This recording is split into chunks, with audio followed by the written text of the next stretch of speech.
What's up, everyone, and welcome. In this episode, we're going to talk a little bit about the news surrounding the takedown of REvil, or as I always call them, Revil. In case you have not heard, REvil was dismantled the other day by the Russian FSB.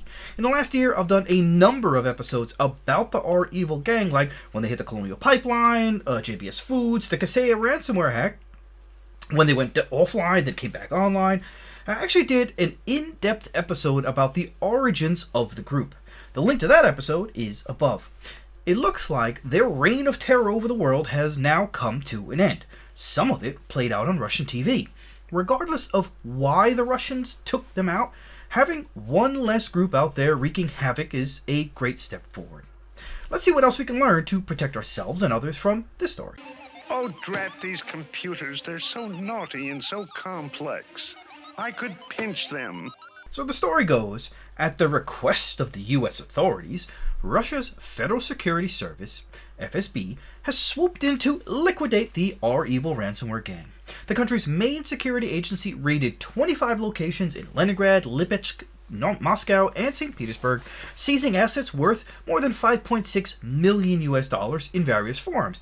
There was $600,000, 500,000 euro, various cryptocurrency amounts, and 20 luxury vehicles alongside 14 individuals. Revil once rose to dominance as a major fixture in the ransomware extortion racket, locking up big fish target networks like JBS Foods and extracting millions in ransom payments. It made headlines with the sprawling zero-day supply chain attacks on Kaseya's customers and was linked to the infamous Colonial Pipeline cyber attack. All of that sparked an official shout-out from Biden in the summer, with a demand that Putin shut down ransomware groups nesting in his country.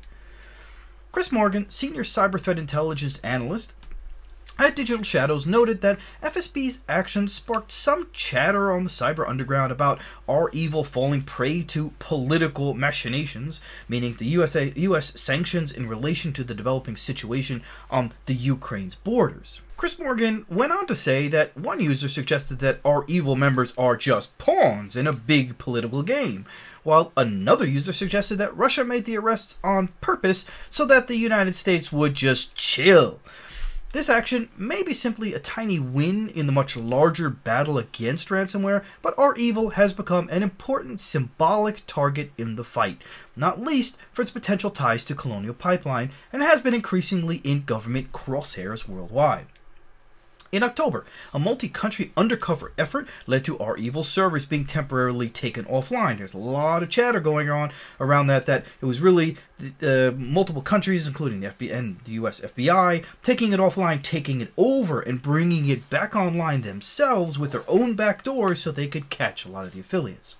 Now, in November, Europol announced the arrest of a total of 7 suspected REvil and GandCrab ransomware affiliates, including a Ukrainian national charged by the United States with ransomware assaults that include the Kaseya attack. So, if the FBI and Europol and a number of other countries took them offline, put in their own back door so that when REvil came back online, they could track a bunch of these affiliates, it would explain how easy it was for them in November to arrest these 7 suspects.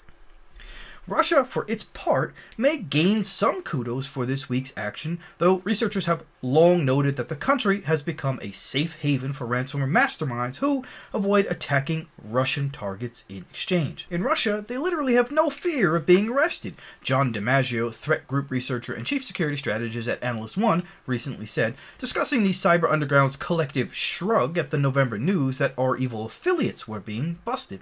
They made comments like, "Protect the motherland protects you." They put Russian flag icons on their messages.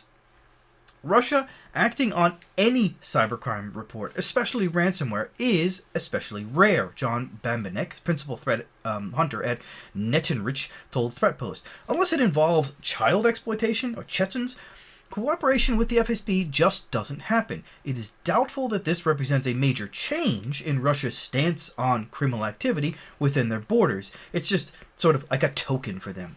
One out of thousands that they probably will not process.